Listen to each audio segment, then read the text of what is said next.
কারক ও অকারক, ঠিক আছে। এখন এই কারক অকারক নিয়ে আমাদের সকলের সমস্যা আছে। এটাকে একদম সহজে কি করে বুঝবো? প্রথমত কারক, বিভক্তি, নির্দেশক এবং অনুসর্গ, এই চারটে বিষয় আছে। কি কি বললাম? ক্লিয়ার হলো? এছাড়া রয়েছে অকারক।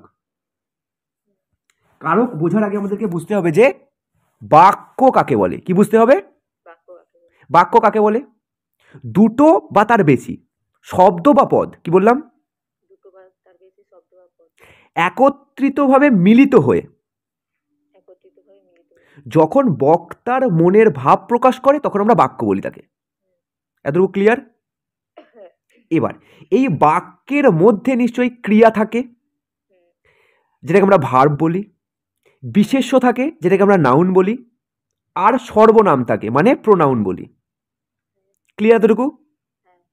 তাহলে এই ক্রিয়ার সঙ্গে এই বাক্যে থাকা কোনো পদের যদি কোনো সম্পর্ক থাকে তখন তাকে আমরা কারক বলি। কি বললাম? কি বললাম? ভালো করে আরো একবার বলবো। একটা বাক্যের মধ্যে, ঠিক আছে আমি বাক্যটা দিয়ে বোঝাই। আমার শিক্ষক আমাকে ব্যাকরণ পড়াচ্ছেন। কি বললাম? গুড। এখন ক্রিয়া কোনটা? পড়াচ্ছেন। কে পড়াচ্ছেন? শিক্ষক। গুড। তাহলে ক্রিয়ার সঙ্গে মানে ক্রিয়াকে যদি আমি প্রশ্ন করি উত্তর পাচ্ছি? পাচ্ছি তো। কে পড়াচ্ছেন? শিক্ষক। তাহলে ক্রিয়ার সঙ্গে এই শিক্ষক পদটার একটা সম্পর্ক আছে, আছে তো? তাহলেই এই পদটাকে আমরা কারক বলবো। ক্রিয়ার সঙ্গে বাক্যের মধ্যে থাকা যে পদের সম্পর্ক আছে তাকেই আমরা কারক বলি। এখন কি পড়াচ্ছেন?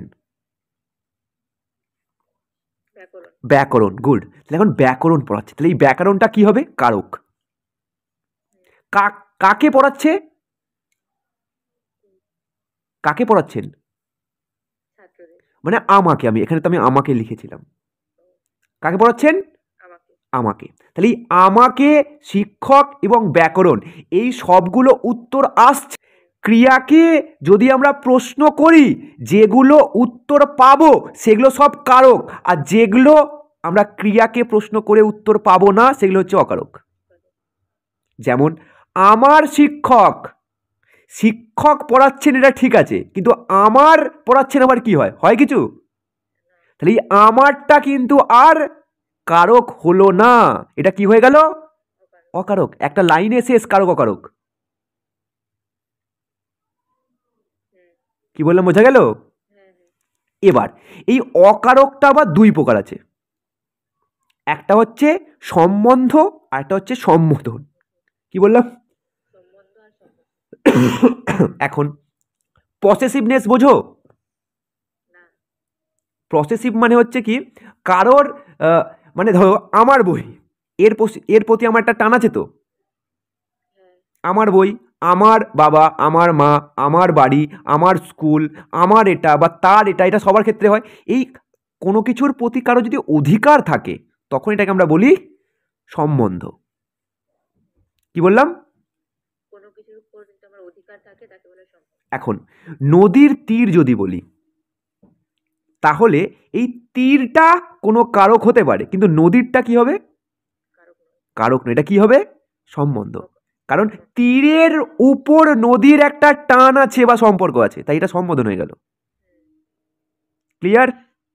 কারক আর অকারক নিয়ে কোনো সমস্যা আছে আর? গুড। এখন আরেকটা কি বললাম? সম্বন্ধ। এবার হচ্ছে সম্বোধন কোনটা? যেগুলো আমরা ডাকি, মানে কেউ যদি কারো স্ত্রীকে ডাকে কি বলে? কি গো, ও গো, কি রে, ওই, এগুলো কি? সম্বোধন। সম্বোধন। তুমি স্যারকে কি বলো? মহাশয়। এগুলো কি? এক একটা সম্বোধন। তাহলে এই পদগুলো কিন্তু কি নয়? কারক নয়, এগুলো হচ্ছে অকারক। ক্লিয়ার? অকারক জল আর কারক। এবার কারক কয় প্রকার? কারক 6 প্রকার। বললাম কর্তা কর্ম করেন আর ভগবান সেই ফলের অধিকার দান করেন। কি করে হলো এটা? কর্তাকারক, কর্মকারক, করণকারক, মানে হচ্ছে কর্তা কর্ম করেন, কি হলো? এবার নিমিত্ত মানে কি? ভগবান। সব কিছুর পিছনে তো ভগবানই আছে, তাই সেটাকে আমরা নিমিত্ত ধরে নিলাম। বলেন আমি তো নিমিত্ত মাত্র, যা করছেন তো তিনি করছেন, তাই সেই নিমিত্ত, নিমিত্ত কারক। এবার অধিকার দান করেন, অধিকার মানে কি? অধিকার দান মানে অপাদান, আর দান করেন মানে অধিকরণ। নিমিত্ত, অপাদান আর অধিকরণ, ওইদিকে তিনটে হয়ে গেল। পেজটা যদি খুলে থাকে তাহলে বুঝতে পেরে, কর্তা কর্ম করেন, নিমিত্ত মানে ভগবান, সেই ফলের অধিকার দান করেন। 6টা হয়ে গেল মুখস্থ। এবার এবার আমরা নির্দেশকে আসবো। নির্দেশক কি? নির্দেশক মানে কি? লেখা আছে 1 পাতা, আমি বোঝাবো 1 থেকে 1.5 মিনিটে, তাও লাগবে না হয়তো। যাই হোক, নির্দেশক কি? যেটা নির্দেশ করে। এখন কি নির্দেশ করবে? একটা না দুটো? কি বললাম? হ্যাঁ, মানে আমি যদি বলি বইটা পড়ছি, তাহলে এই টাটা কি? হ্যাঁ, যদি বলি বইগুলি পড়ছি, গুড, হয়ে গেল, ব্যাপারটা বোঝা গেল। তাহলে এই গুলি, গুলা, টা, টি এগুলো সব কি? নির্দেশক। জল হয়ে গেছে, এবার এটা পড়ে নিতে পারবে। এবার আসি বিভক্তিতে। বিভক্তি কি? বিভক্তি আর অনুসর্গ একই প্রকার, জাস্ট একবার বলবো ক্লিয়ার হয়ে যাবে। বিভক্তি হলো, দেখো একটা জিনিস ভালো করে এখানে বুঝবে, যেমন রামকে বনবাসে পাঠানো হয়েছিল, রাম বনবাসে পাঠানো হয়েছিল যদি বলি হবে? রামের সঙ্গে কে যুক্ত হচ্ছে এবং রামকে একটা পদে পরিণত করছে, এই কে, তে, ছে এগুলো হচ্ছে কি? বিভক্তি, যেগুলো একটা শব্দকে পদে পরিণত করে। কি বললাম, বোঝা গেল? তাহলে বিভক্তি কোনগুলো? যেগুলো শব্দের পরে বসে একটা শব্দকে পদে পরিণত করে, যাতে অন্যান্য পদের সঙ্গে তার একটা সম্পর্ক তৈরি হয়। কি বললাম? শব্দের পরে বসে তাকে কিসে রূপান্তর করে? পদে পরিণত করে। ক্লিয়ার? যেমন রামচন্দ্রকে বনবাসে যেতে হয়েছিল, রামচন্দ্রকে কয়েকা, বনবাসে, বনবাস নয়, বাসে যেতে হয়েছিল, যাওয়া হচ্ছে ক্রিয়া, আর যেতে হচ্ছে কি? ক্রিয়ার সঙ্গে একটা বিভক্তি যুক্ত হয়েছে। ক্লিয়ার? এখন কোনো শব্দের সঙ্গে যখন বিভক্তি যুক্ত হয় তাকে আমরা কি বলবো? শব্দ বিভক্তি। আর যদি ক্রিয়ার সঙ্গে কখনো বিভক্তি যুক্ত হয় তাকে আমরা কি বলবো? ক্রিয়া বিভক্তি। ক্লিয়ার? এবার তির্যক বিভক্তি কাকে বলে? কোনো বিভক্তি যদি একাধিক কারকে ব্যবহৃত হয়, মানে একটাই বিভক্তি আছে, সেটা বারবার অন্যান্য কারকে ব্যবহার হচ্ছে। কারক মানে বুঝে গেছো যে ক্রিয়ার সঙ্গে যা যা সম্পর্ক আছে, সেই সব ক্ষেত্রে যদি একটাই বিভক্তি ব্যবহার হয় তখন তাকে আমরা বলবো তির্যক বিভক্তি। কি লিখবে? কোনো বিভক্তি একাধিক কারকে ব্যবহৃত হলে তাকে তির্যক বিভক্তি বলে। কি বললাম? কোনো বিভক্তি একাধিক কারকে ব্যবহৃত হলে তাকে তির্যক বিভক্তি। যেমন এ, তে, কে, এই বিভক্তিগুলি, এ, তে, কে এগুলি হচ্ছে তির্যক বিভক্তি। কি বললাম? এতে কে, এতে কে, ব্যাস গল্প শেষ। এবার এই বিভক্তি আবার 2 প্রকারের হয়, মানে 2 প্রকার মানে কি? এটা বৈচিত্র্য অনুসারে। আগেরটা কি ছিল?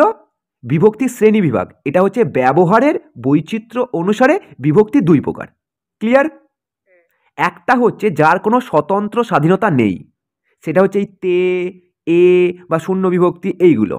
কিন্তু এক প্রকার বিভক্তি আছে যেগুলো স্বতন্ত্র ভাব, মানে স্বাধীন আছে। সেগুলো কি? যেমন হচ্ছে বাংলায় এই বিভক্তিগুলোকেই আমরা অনুসর্গ বলি। এই বিভক্তিকে কি বলি আমরা? অনুসর্গ। যেমন থেকে, চেয়ে, কর্তৃক, হইতে এগুলো সবই বিভক্তির একটা রূপ, কিন্তু এগুলোকে নাম দেওয়া হয়েছে অনুসর্গ।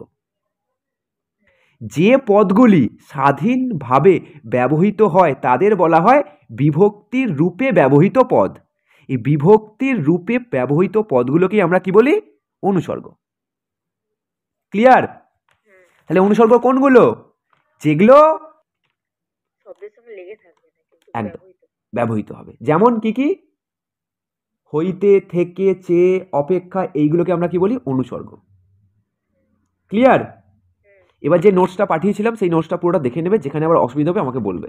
আশা করছি পুরোটা এই পার্টটা হয়ে গেছে। এরপর শুধু থাকবে কি ওই অপাদান কারক, অধিকরণ কারক কীভাবে চিনবো। তাহলে কিন্তু মানে সবার ঝামেলা যেখানে হয় সেখানে অনুসর্গ কি, অনুসর্গ কি করে বুঝবো, বিভক্তি কি, বিভক্তি কি করে বুঝি না, কারক কি, কারক কাকে বলে বুঝি না। কিন্তু কিছু আছে এতক্ষণে আমি 10 মিনিটে হয়তো বুঝিয়েছি এই অংশটা। হয়ে যাবে না হবে না এটা? হয়ে যাবে। শিওর? হ্যাঁ নোটস দেখে হয়ে যাবে তো? হ্যাঁ হয়ে যাবে। নোটস দেখো, সম্পূর্ণ কারক করতে গেলে কিন্তু একটু টাইম লাগবে, আর তোমাদেরকে আমাকে কমেন্ট সেকশনে জানাতে হবে যে বৈশিষ্ট্য সমস্ত ধরে ধরে পিডিএফটা বোঝান, তাহলে অনেকটা বেটার হয়ে যায়। তবে তোমরা এটা জানাবে, তারপরে আমি পুরো পিডিএফটা করব, আর নয়তো তোমরা যদি না জানাও তাহলে আমি পুরোটা করব না। আমি শর্টকাটে চেষ্টা করলাম তোমাদের কারকের উপর ধারণা দেওয়ার, এরপর একটি ভিডিওর মধ্যে তোমাদের কিভাবে চিনতে হয়, কিভাবে প্রশ্নর অ্যান্সার করবে সেটা বলে দেবো, কিন্তু এই সম্পূর্ণ পিডিএফ করতে গেলে কিন্তু অনেকটা টাইম লেগে যাবে।